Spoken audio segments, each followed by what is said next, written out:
It was one of those mornings that felt too still, the kind where silence hums louder than any noise. Sunlight filtered through the dusty blinds, painting lines across the kitchen floor. The kettle hissed softly, and I stood there, staring at it, realizing I'd been lost in thought again. 3 years.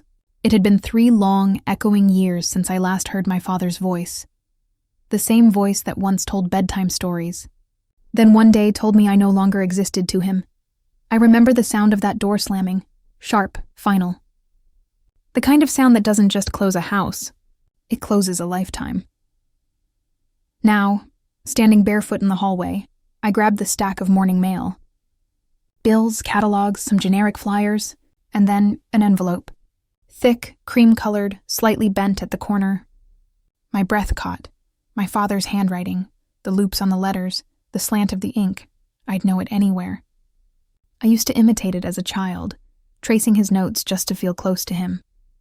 And now, here it was again, ghosting back into my life after years of silence. For a second, I just stood there, holding it. My fingers trembled. It felt heavier than paper, as if it carried the weight of all the things we never said. My chest tightened. Part of me wanted to tear it apart right there, to protect myself from whatever pain waited inside. Another part, the smaller, more fragile part, still hoped it would begin with, "I'm sorry." I turned the envelope over. No return address, only my name, written with the same deliberate care he used to use when signing school permission slips. The sunlight shifted, landing on my wristwatch, his old one. It had stopped ticking the same week he told me to leave. I'd never wound it again, maybe out of spite, maybe grief. Now, as the morning stretched longer and the house felt smaller, I realized I wasn't ready. Not yet. I set the letter down on the table beside the untouched coffee mug. It stared back at me, quiet, patient, and dangerous. And for the first time in years, I felt like my father had found a way to speak again. The smell of roasted lamb still haunts me. Every time I catch that scent, I'm back in my father's dining room. The long mahogany table gleaming under crystal lights, silver cutlery perfectly aligned like soldiers waiting for orders. That night was supposed to be a celebration, my way of introducing Daniel, the man I loved, to the man who raised me. My father, Richard Calloway, real estate mogul, philanthropist, master of appearances. I remember clutching Daniel's hand under the table, silently begging him to stay calm, to ignore the condescending smile that had already begun forming on my father's lips. "So," my father said, swirling his wine, "you're a mechanic." He dragged out the word like it tasted bad. Daniel nodded politely. "Yes, sir. I run a small shop downtown." My father's laugh cut through him like glass. "A small shop," he repeated. "And that's supposed to take care of my daughter? The woman who grew up in a house with marble floors and drivers waiting outside?" My mother sat frozen, her fork trembling between her fingers.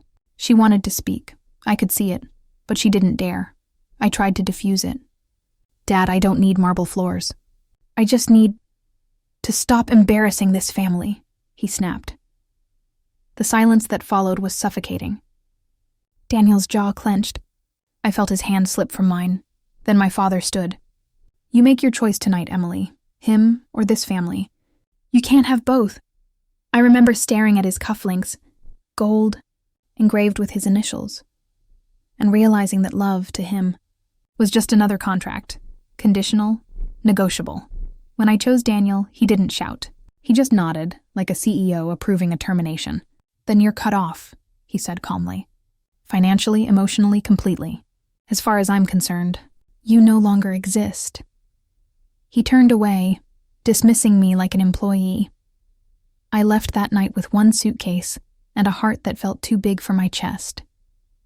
Daniel carried the suitcase. I carried the silence. Those 3 years became my punishment. But as the days turned into months, and months into a kind of quiet peace, I started to see it differently. That silence, his silence, wasn't just exile. It was freedom, the space to become someone other than his obedient daughter.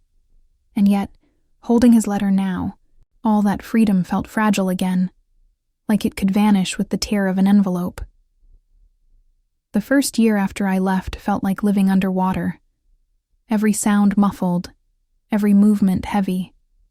I went from marble floors to creaky ones, from catered dinners to instant noodles eaten on a second-hand couch. My new apartment had one window that barely opened and a leaky faucet that sang through the night.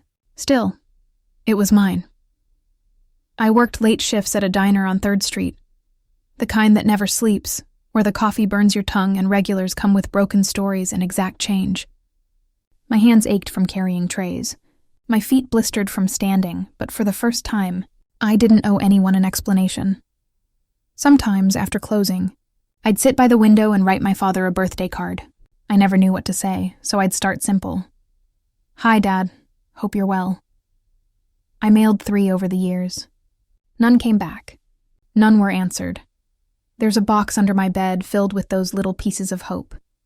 Cards, old photos, the last Christmas letter he ever signed with "Love, Dad," and his wristwatch. That watch. I found it on my nightstand the morning I left home. Like he couldn't bring himself to throw it away, but couldn't face giving it to me either. The glass is cracked. The hands stopped at 9:47, the same minute I walked out the door. Sometimes I wind it, just to see if time between us might start again. It never does. Daniel used to tell me I was strong, but strength isn't what it looks like in movies. It's eating alone without crying. It's pretending you don't check your phone on your father's birthday. It's convincing yourself that silence is peace, not punishment. 3 years passed like that. Small steps, quiet days, a life built not from love, but from the spaces it left behind. And then one morning, sunlight cut through my dusty blinds and landed right on that old wristwatch. The light made the crack shimmer, like the glass was finally breaking open. That's when I saw the envelope in the mail pile. My name written in the handwriting I'd memorized since childhood. After 3 years of silence, my father had written to me. The envelope sat on my kitchen table for hours, a small beige storm waiting to happen. I made coffee I didn't drink, folded laundry that didn't need folding, anything to delay the moment. But curiosity has a cruel way of winning. The paper felt heavier than it should have, like it carried more than ink. My name, Emily, was written in the same confident cursive I'd seen on every birthday card growing up. I ran my thumb across it, half expecting the letters to smudge. To prove it wasn't real, when I finally tore it open, the scent of old cologne escaped, the same one he wore to every business meeting, every dinner where he ruled the room. My throat tightened. The letter began simply, "My dear Emily, I've had a lot of time to think about what I said, about the things I broke that night. I read every word slowly, afraid they might disappear if I blinked. He wrote about regret, about pride, about how he'd watched my life from afar through people who still spoke to me. He said I'd made him proud, that I'd built something honest without his money. For a moment, my chest filled with something warm, fragile, almost like peace. Then I reached the final paragraph. If you're reading this, my lawyer will have already taken care of the arrangements. He'll explain everything. Please listen to him, Emily. It's what I should have told you years ago." My eyes froze on the word. Lawyer. A cold rush ran through me. Arrangements? What arrangements? And why would he need a lawyer to say them for him? I flipped the page searching for more, but there was nothing. Just his signature. Richard Calloway, bold and certain, like a man who still wanted the last word. The clock ticked in the silence. His watch on my shelf stayed still. For the first time in years, I didn't know whether to cry or be afraid. At first I tried to ignore it, that small itch in the back of my mind telling me something was wrong. I told myself grief was making me paranoid, that 3 years was enough time for anyone's handwriting to change. But the longer I stared at the letter, the less it felt like him. The R in Richard curved the wrong way. His Y used to dip low, sharp, and elegant. This one looped too neatly, like someone trying to imitate care. Even the ink looked too fresh, too black, like it had been written last week. Not by a man whose hands once trembled when signing my report cards. I pulled open the drawer where I kept his old notes, small slips he'd leave under my door when we were still on speaking terms. "Proud of you. Dinner at 8. Stop doubting yourself. His handwriting had always been alive, rushed, impatient, confident. This letter was cautious, careful, practiced. The realization came slowly, like a cold tide rising around my ankles. This wasn't my dad's handwriting. I laid the two samples side by side on the kitchen table, tracing each line with my finger. The shapes were close enough to fool anyone who didn't know him. But I did. I knew the way he signed his name like a declaration, not a plea. And the tone? That was wrong too. My father never apologized in metaphors or softened his words with poetry. He was blunt, sometimes cruel, but always honest about it. This letter, it was too gentle, too scripted. I pushed back from the table, my chair scraping against the tiles. My pulse was thudding in my ears. If he didn't write this, then who did? And more importantly, why pretend to be him now? The envelope still sat where I'd dropped it. I noticed, for the first time, a faint embossed logo on the back flap. A law firm. The same one that once handled all his properties. And suddenly, my hands were shaking for an entirely different reason. My eyes drifted back to the bottom of the letter, past the final line, where his bold signature sat like a seal, Richard Calloway. Just below it, in smaller print, another name. Attorney Charles Denning, Esquire. I didn't remember that name. My father's lawyers had always been part of the same firm. Cold men in expensive suits who spoke in clauses instead of sentences. But this one was new. Something about seeing that name typed there, not handwritten, made my stomach twist. It was like the letter had a ghost author. Someone who wanted me to believe it came from my father's heart. When in truth, it came from a desk. I opened my laptop and typed it in. Charles Denning, Pultz Calloway Estate Group. There he was, a middle-aged man in a tailored gray suit, smiling blandly in his firm's Meet Our Team section. Estate law, probate management, confidential representation.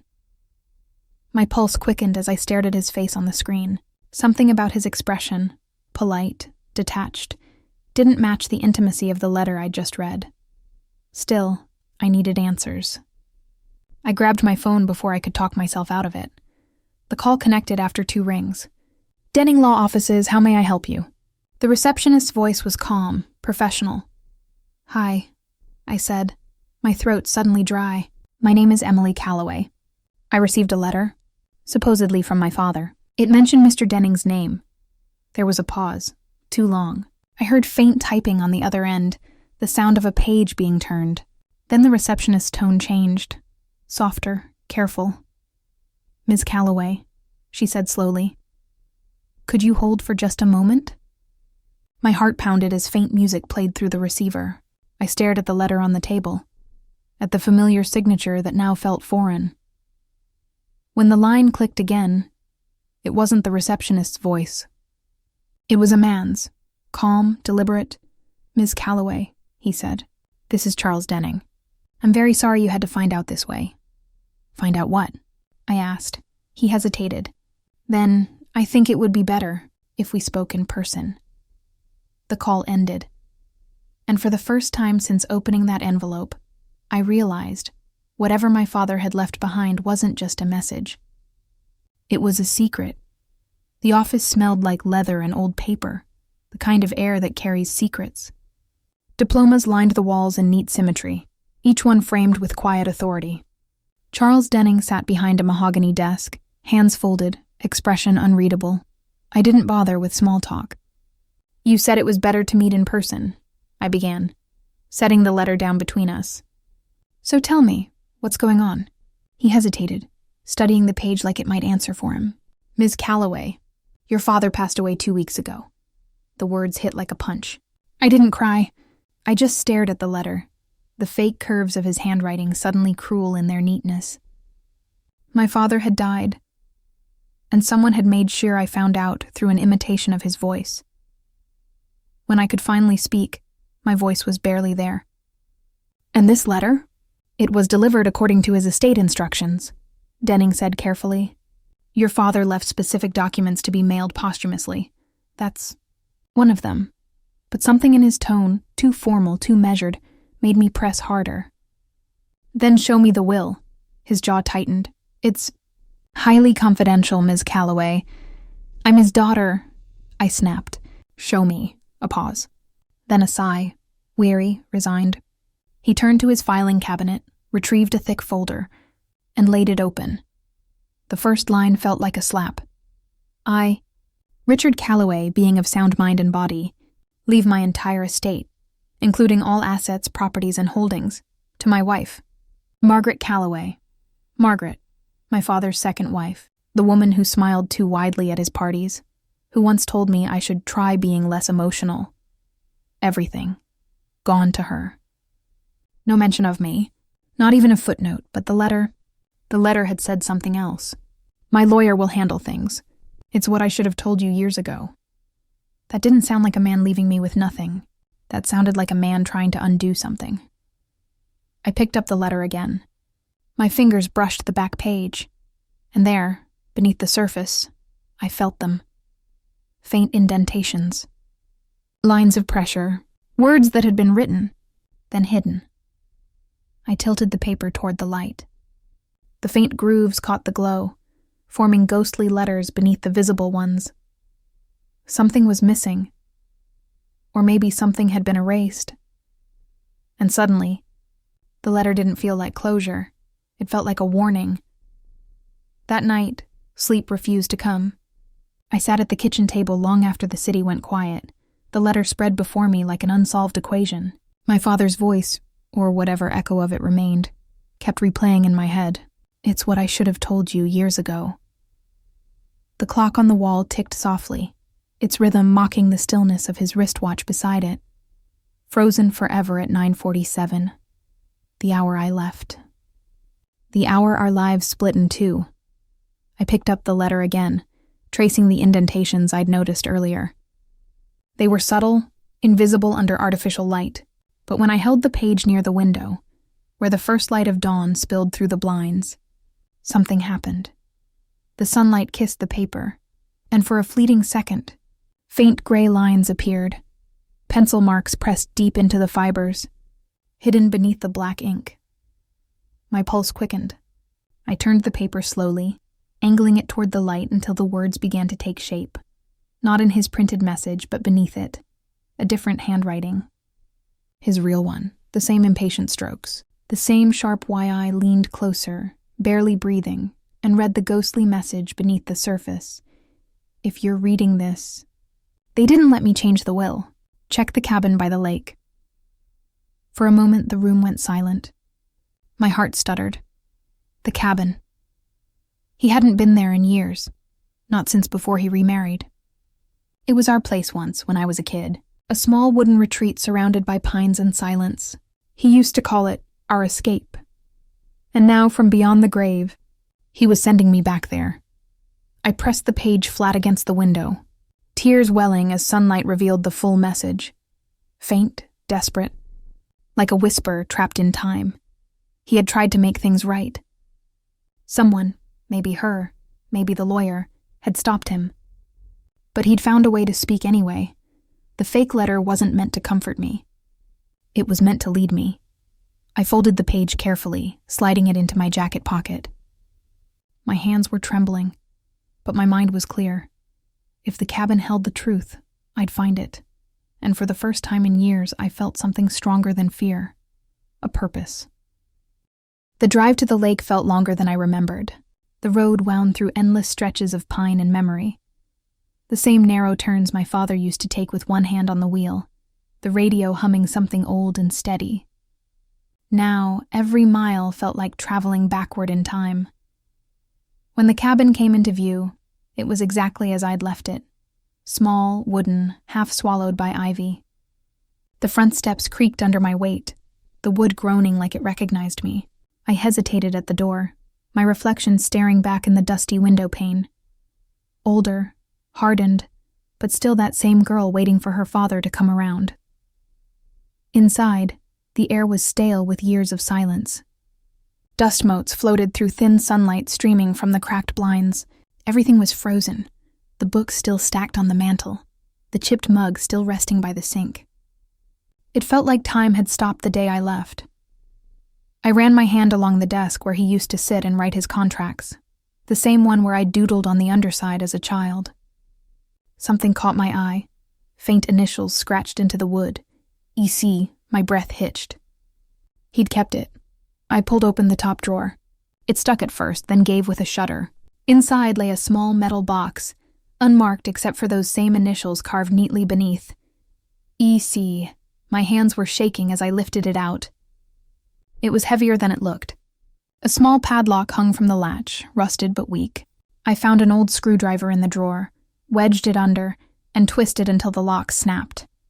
The lid opened with a metallic sigh. Inside were two things: a flash drive and another envelope. This one wasn't typed. It wasn't neat.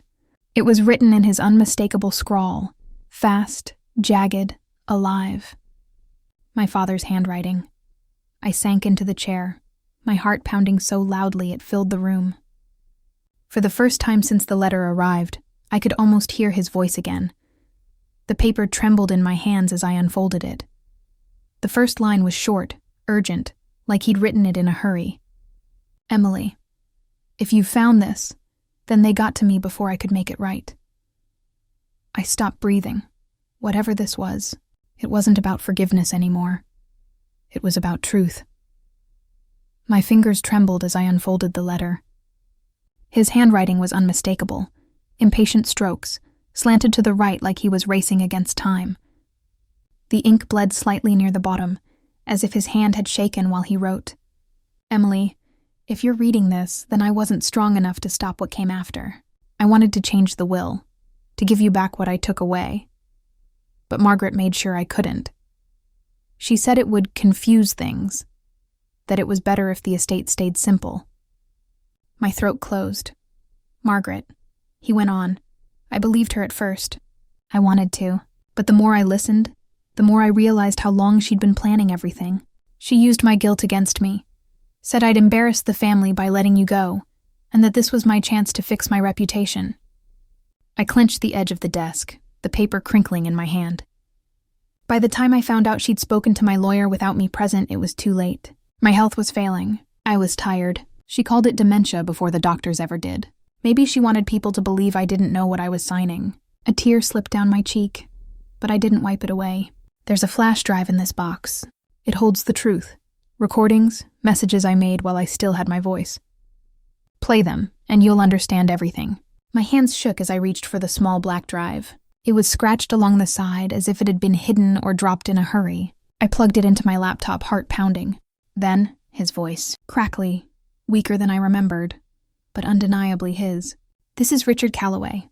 Date, April 9th, Margaret's here again. She brought Denning this time. They keep saying it's for my own good, but I know what they're doing. She wants me quiet before I change anything. I covered my mouth, tears spilling freely.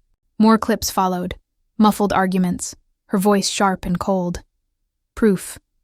Every cruel manipulation preserved in digital form. When the last recording ended, the silence was unbearable. I sat there shaking, half grief, half rage. He had tried to make amends, and she had buried him before he could. My father's voice might have faded, but his truth hadn't, and I would make sure the world heard it. I barely slept that night. My father's voice played on repeat in my head, the rasp in his throat, the fear in his pauses, the betrayal in every word. By morning, I knew what I had to do. I copied the recordings to a new drive, labeled it For Truth, and drove straight to the law firm's downtown office. The same receptionist looked up. Her polite smile froze when she saw my face. I need to see Mr. Denning, I said. My voice didn't shake this time. Inside his glass-walled office, he tried to look calm, but the color drained from his cheeks when I pressed play. My father's voice filled the room, describing the coercion, the falsified papers, the way Denning had assisted Margaret behind his back. Denning's pen slipped from his hand. These recordings could be fake? I said, leaning forward. Then explain why your name is on the metadata. He went pale. Within hours, I forwarded the files to the firm's board, the Bar Association, and 3 major news outlets. I didn't expect what happened next. The story spread like wildfire. Real estate. Tycoon's widow under investigation for estate fraud. Leaked recordings reveal coercion and manipulation. Daughter releases father's final testimony. By nightfall, my father's name and his voice were everywhere. People who once whispered about my rebellion now flooded my inbox with apologies. Former employees shared their own stories about Margaret's threats and deceit. Even the board members who once sided with her issued public statements of shock and concern. The world that once dismissed me as the estranged daughter was now quoting my father's last words. I watched the evening news from my small apartment, the same one I'd rebuilt my life in. They played one of his recordings over the footage of the mansion I once called home. If she ever finds this, tell her I was proud of her. Even when I didn't say it, my chest tightened. The truth was finally out. But it didn't feel like triumph. It felt like release. Margaret's attorney announced her temporary leave pending investigation. Denning resigned from the firm the next morning. For the first time in years, I felt the silence lift. Not because I'd won, but because my father's voice, the one that had once condemned me, was finally defending me. And this time, the world was listening. The courtroom was silent.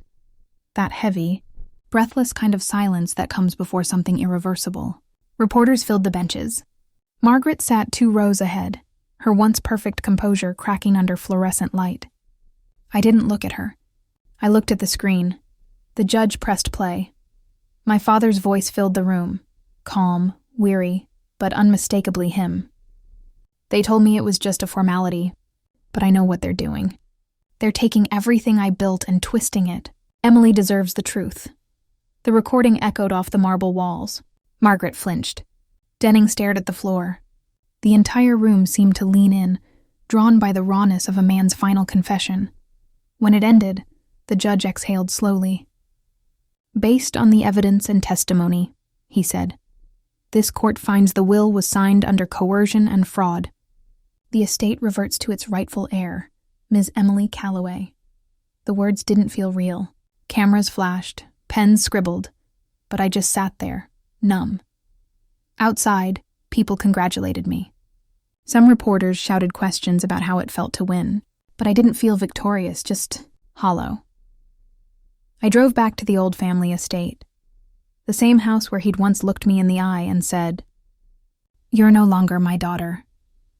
It looked smaller now, quieter, the kind of quiet that doesn't come from peace, but from absence.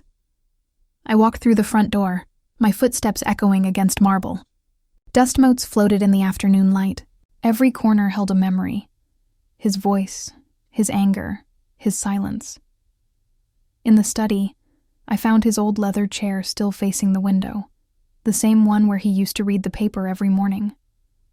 I sat down slowly. The chair creaked under me, like it recognized the weight of something finally set down. "I guess you finally spoke to me, Dad," I whispered. And this time, I listened.